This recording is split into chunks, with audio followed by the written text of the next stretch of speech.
아름답고 귀한 복된 날이죠. 자, 인간의 육체를 좀 더 잘 안다면 누가 더 잘 알까요? 아마 의사들이겠죠. 육체는 누구든지 예외 없이 크고 작은 병이 들고 또 고통이 있으며 늙어갑니다. 의사가 보기엔 인간은 유한한 존재이며 연약하다는 거죠. 그런데 이런 의사가 하나님을 알고 믿게 되었다면 그때는 또 다른 세계가 열리는 겁니다. 인간이 육체로만 사는 것이 아니라 하나님과 교제하며 산다는 것을 알게 되고 또 의학적으로 해석할 수 없는 그런 치유를 보게 되니 그동안 알고 있었던 세계와는 전혀 다른 그런 세계를 경험할 수가 있게 된다는 것이죠. 누가복음을 기록한 누가도 바로 의사였습니다. 하나님이 만드신 인간을 보면서 그는 하나님을 조금 더 알아갈 수 있게 되었고 또한 하나님을 보면서 인간을 조금 더 알게 되었으니 새로운 세계가 열리게 된 것이죠. 그래서 누가복음은 특정인만을 위한 어떤 복음이 아니라 모든 사람을 위한 복음서로 기록되었습니다. 당시에서 말하는 로마에 의한 평화가 아니라 예수 그리스도 안에서 온 인류의 평화가 있다고 이 복음서는 말하고 있는 거죠.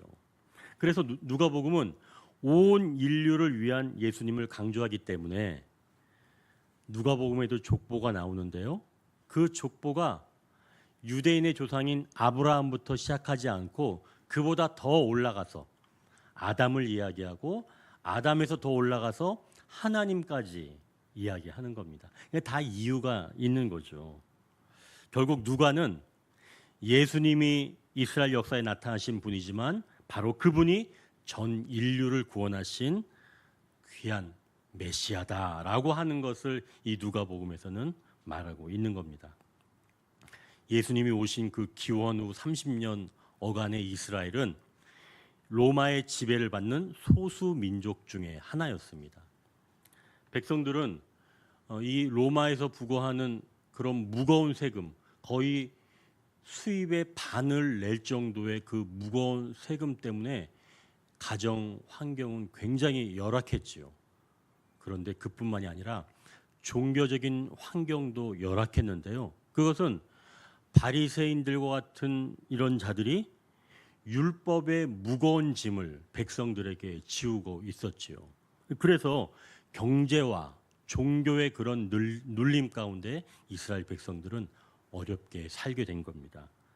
예수님은 바로 이러한 땅에 진정한 자유를 주시려고 찾아오신 것이죠. 오늘 본문은 연약한 중풍병자 치유 사건을 통해 장애물을 넘어 주님을 만나는 신앙은 어떤 모습인지 우리가 함께 살펴보기를 원합니다. 첫 번째, 길을 막는 자들이 있다. 우리가 17절을 같이 읽겠습니다. 하루는 가르치실 때에 갈릴리의 각 마을과 유대와 예루살렘에서 온 바리새인과 율법 교사들이 앉았는데 병을 고치는 주의 능력이 예수와 함께 하더라. 예수님께서 복음을 선포하시고 병을 고치시고 귀신을 나가게 하셨습니다. 그러니까 사람들이 생각하는 거예요. 아, 이 예수님이야말로 우리가 기다려야 할 메시아가 아닌가? 사람들이 막 모이기 시작을 한 거죠. 그러니까 이때 바리새인들도 관심을 갖게 되어서 각 마을에서 모였다고 지금 17절에 말씀합니다. 바리새인들은 경건한 사람들이라고 하는 그런 뜻이에요. 이 사람들은 율법을 깊이 연구하고 철저하게 준수했던 그런 사람들이죠. 이 사람들은 다윗의 후손으로 메시아가 온다는 것을 믿었기 때문에 세속에 물들지 않고 경건한 생활을 하던 사람들입니다. 그런데 이들이 종교적 열심이 지나쳐서 결국엔 율법주의를 강조하게 된 거예요. 결국 그런 특권 의식에 빠져서 장로들의 전통, 율법이라는 것을 만들어서 율법과 함께 그것을 지키도록 한 겁니다. 그런데 예수님이 오셔서 자기들이 그동안 죄인들이다라고 여겼던 창녀, 세리, 또 어떤 중환자들, 이런 사람들과 예수님이 아주 가깝게 지내는 것을 보고 저 사람은 메시아가 아니다라고 규정을 짓게 된 것이죠. 오늘 본문 17절에 바리새인들과 율법 교사가 예수님 주위에 앉아 있는데 그 가운데 병을 고치는 주의 능력이 예수님과 함께 있다라고 지금 말씀하죠. 17절에. 자, 그럼 이건 무슨 말일까요? 바리새인들과 율법 교사들에겐 병을 고치는 능력이 없다는 겁니다. 병을 고치는 능력이 누가 있다는 거예요? 예수님에게 있다는 거예요. 율법으로는 병을 고칠 수가 없다라고 하는 것을 보여주는 거죠. 그러면 이 바리새인과 율법 교사들이 우리에겐 병을 고치는 능력이 없는데 이분에게는 그 능력이 있구나, 이렇게 인정하면 좋은데 그들은 인정하지 않은 거죠. 오히려 이들은 길을 막게 된 겁니다. 복음을 들어야 할 자들, 그리고 병 고침을 받아야 할 자들, 그런 자들의 길을 이들이 막고 있는 거예요. 누가요? 바리새인과 율법 교사들이. 그래서 지금 중풍병자를 병상째 메고 온 사람들이 예수님 앞에 나올 수 없게 된 겁니다. 자, 이제 그럼 생각해 보십시오. 바리새인들은 자신들이 지금 길을 막고 있다는 것을 알까요? 모를까요? 모릅니다. 근데 분명히 지금 병 고치러 온 사람들의 길을 막아서 들어오지 못하게 하고 있는 거예요. 이러한 일은 오늘날 교회에서도 일어납니다. 모르는 사람이 막는 게 아니에요. 어느 정도 아는 사람이 길을 막는 겁니다. 중직자들, 심지어 교역자들 중 일부도 막아설 수 있다는 거예요. 끼리끼리 그룹을 만들고 나중에 들어온 사람들은 그 그룹에 들어오기가 무척 힘들게 만드는 그런 문화를 만들어 간다는 겁니다. 그래서 우리는 혹시 내가 누군가를 막아서게 하는 그런 장애물이 아닌가? 나를 먼저 생각해 봐야 한다는 것이죠. 자, 이제 또 한 측면으로 생각해 보십시오. 무언가 막혀 있는 곳에는 보물이 있다는 겁니다. 바리새인과 율법 교사가 자리를 차지하고 앉아 있는데 사람들이 그들 때문에 예수님 앞으로 나아가지 못하는 겁니다. 그런데 바로 그 예수님, 바로 그곳에 병을 고치는 주의 능력도 함께 있더라는 거예요. 그렇다면 막혀 있는 것을 보고 미리 속단하지 마십시오. 막혀 있는 것을 보니까 여기는 좋은 게 없나 봐. 나는 왜 일이 되는 것도 없지? 미리 포기하지 말라는 겁니다. 번번이 돌아가는 사람들이 있습니다. 매번 내 마음에 들지 않으면 그걸 참지 못하고 돌아섭니다. 그러니 막힌 것이 있다면 뭔가 좋은 것이 있구나 라고 생각할 수도 있다는 거죠. 막힌 것을 보고 낙담이 들어와서 돌아가려고 할 때 이제는 나를 생각해 보는 겁니다. 나는 혹시 매번 이런 패턴이 아닌가?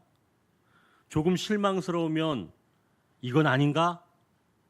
하고 돌아가는, 그게 바로 나의 패턴은 아닌가? 생각해 보라는 거죠. 그렇다면 그것을 넘어서야 합니다. 분명 신앙의 여정에서 길을 막는 것들이 있다는 거죠. 예수님을 더 깊이 만나고 싶은데 뭔가 턱하니 막혀 있는 게 있습니다. 그때 돌아가지 마십시오. 더 살피시길 주님의 이름으로 축원합니다. 이제 두 번째 단락입니다. 영적 실망이 찾아옵니다. 우리가 18절, 19절을 한 절씩 읽겠습니다. 한 중풍병자를 사람들이 침상에 메고 와서 예수 앞에 들여놓고자 하였으나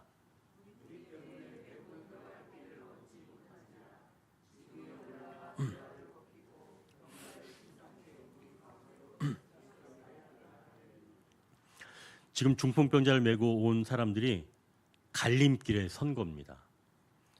예수님께 나아갈 길은 막혀 있는 거죠. 더구나 바리새인과 율법교사들이 앉아 있는 겁니다. 도저히 앞으로 나아갈 수가 없는 거예요. 뭔가 소망을 가지고 나왔는데 원하는 환경이 아니면 인간은 금방 풀이 죽습니다. 그게 인간인 거예요. 그래서 적지 않은 실망이 찾아오는 거죠. 영적인 소망을 가지고 출발을 했는데 환경을 보고 영적 실망이 찾아온 겁니다. 더구나 하나님을 잘 아는 사람들이 맡고 있는 것을 보니까 순간 실망이 더 크게 찾아오는 거죠. 자, 그럼 이렇게 영적인 실망이 찾아올 때는 어떻게 하면 좋을까요? 영적인 소망을 가지고 있다가 영적인 실망이 찾아온다면 그때 갈 길을 돌아가는 것이 아닙니다. 소망을 가지고 움직였을 때 그때 하던 결정을 바꾸지 마십시오. 영적인 실망의 때는 결정을 바꾸는 때가 아닙니다. 이때는 기다리는 때입니다. 왜 이런 일이 생겼으며 이제 어떻게 해야 하는지 좀 기다려야 한다는 것이죠. 그러니 먼저는 이때는 새로운 결정을 할 때가 아니라는 겁니다. 기존의 소망 중에 품었던 것을 기억하고 잠잠히 기다려보는 때라는 것이죠. 자, 이제 좀 더 나아가 분별력이 필요한 때입니다. 이게 가라는 건가? 아니면 또다시 앞으로 전진하라는 건가? 분별력이 필요한 거죠. 중풍병자를 메고 온 이 친구들도 분별의 시간이 찾아온 겁니다. 다음에 다시 올까? 아니면 또 전진해 볼까? 그때 누군가가 아이디어를 낸 겁니다. 어차피 바리새인들이 있어서 우리가 그 앞으로 지나가지 못하니까 우리가 전혀 다른 길로 가봅시다. 이런 아이디어가 나왔겠죠.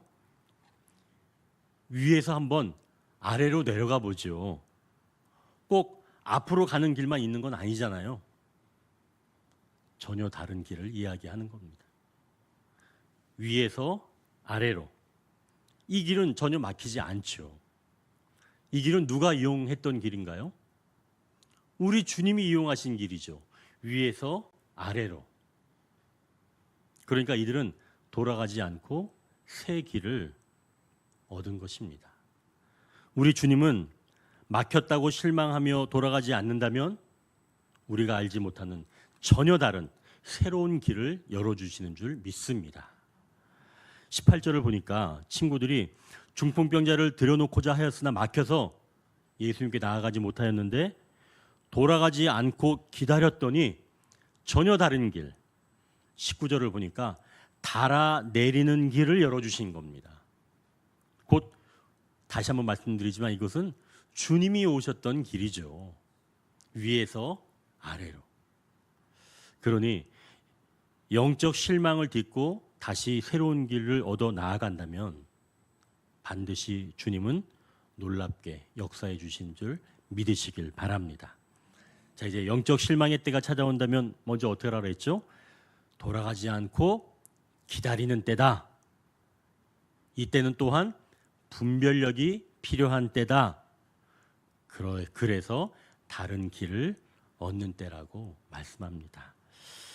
자, 그렇게 된다면 주님은 우리에게 더 놀라운 길을 열어주신다는 것이죠. 자, 이제 세 번째 단락입니다. 더 값진 걸 얻는다고 말씀합니다. 우리가 20절을 같이 읽겠습니다. 예수께서 그들의 믿음을 보시고 이르시되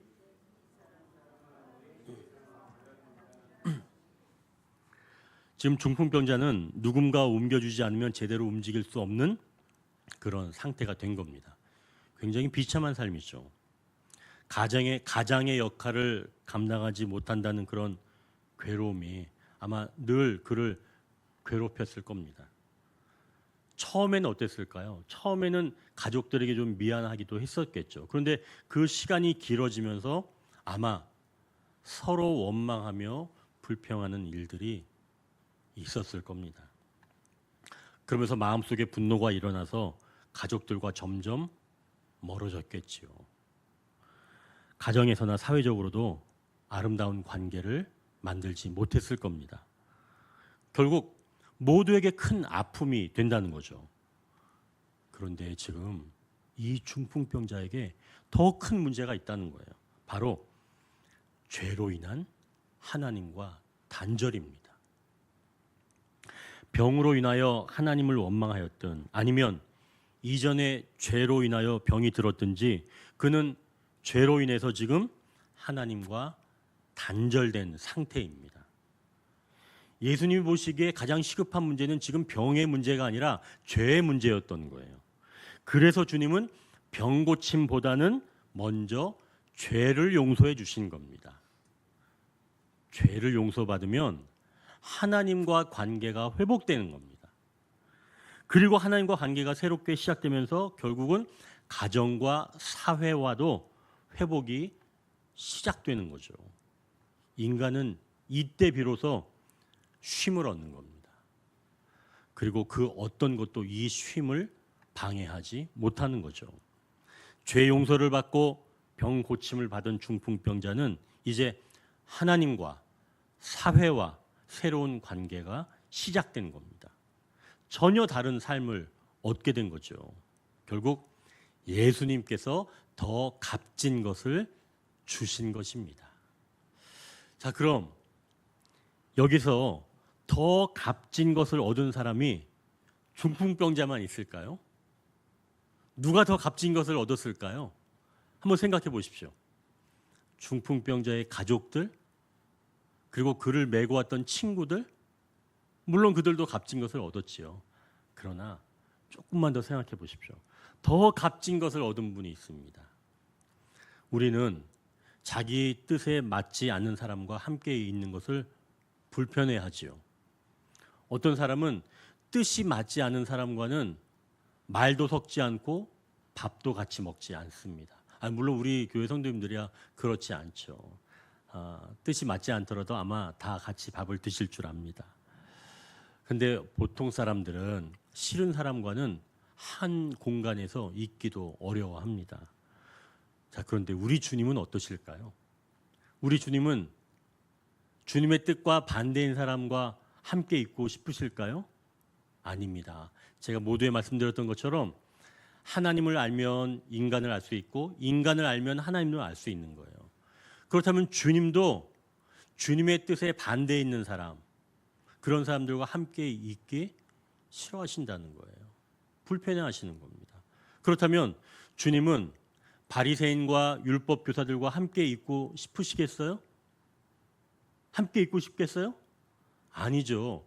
만약 바리새인과 율법 교사가 저는 죄인입니다. 주님 저를 용서해 주십시오. 이렇게 한다면 마음에 감동해서 주님 받아들인다면 함께 있고 싶으시겠죠. 그러나 바리새인들은 당신이 무슨 메시아야? 이렇게 생각을 품고 자기가 죄인이면서도 죄인인 줄 모르고 살았던 사람들입니다.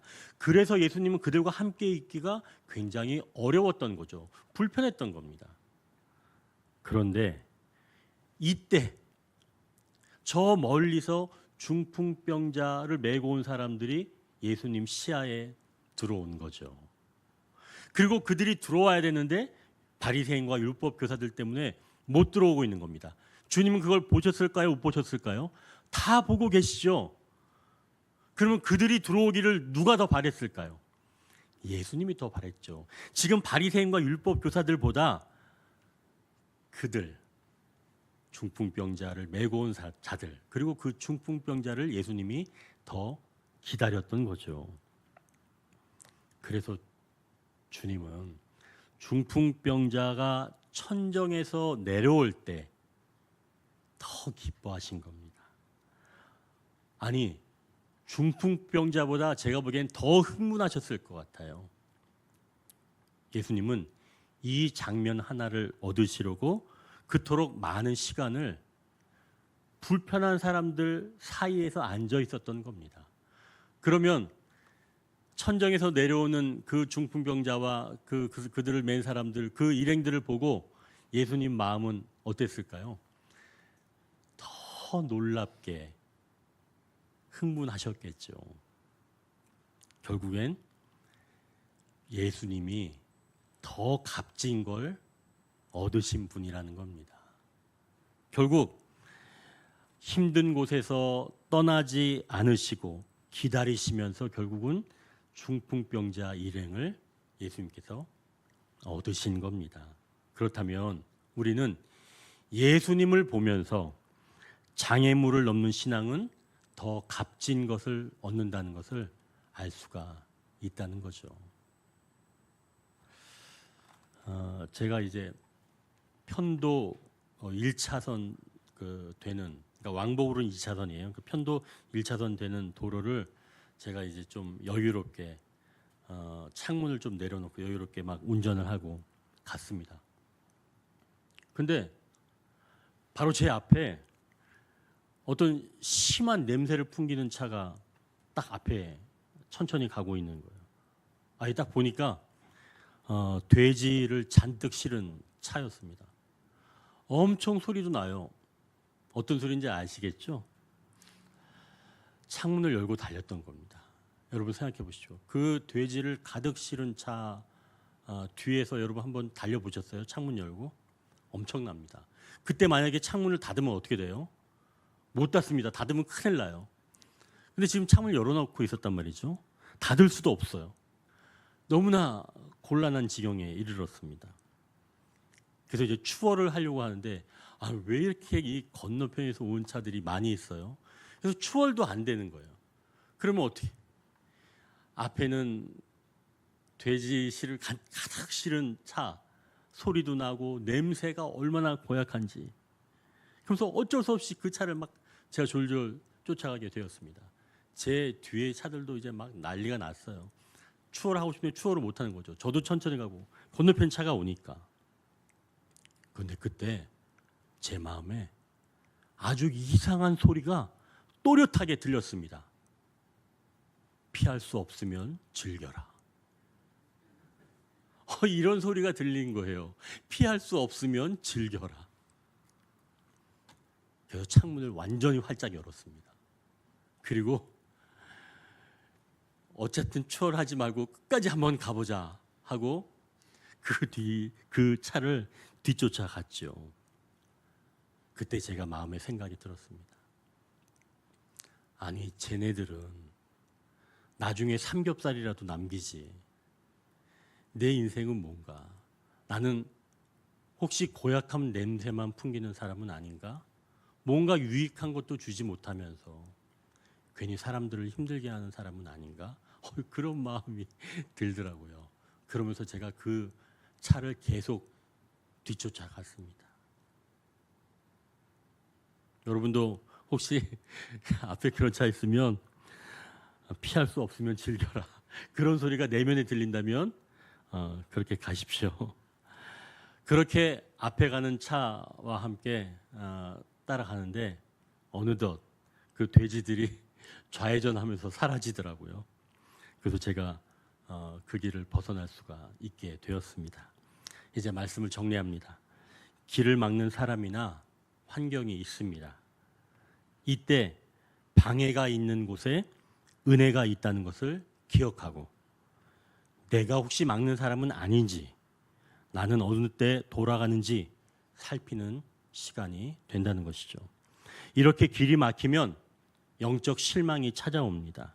이때는 새로운 결정을 내리지 않고 기다리는 시간입니다. 그리고 분별하는 때입니다. 주님은 영적 실망의 때에도 물러가지 않고 다시 새로운 길을 찾는 자들에게 더 값진 것을 얻게 하신다고 말씀합니다. 또한 주님도 더 값진 자들을 얻으신다고 말씀합니다. 기도하겠습니다.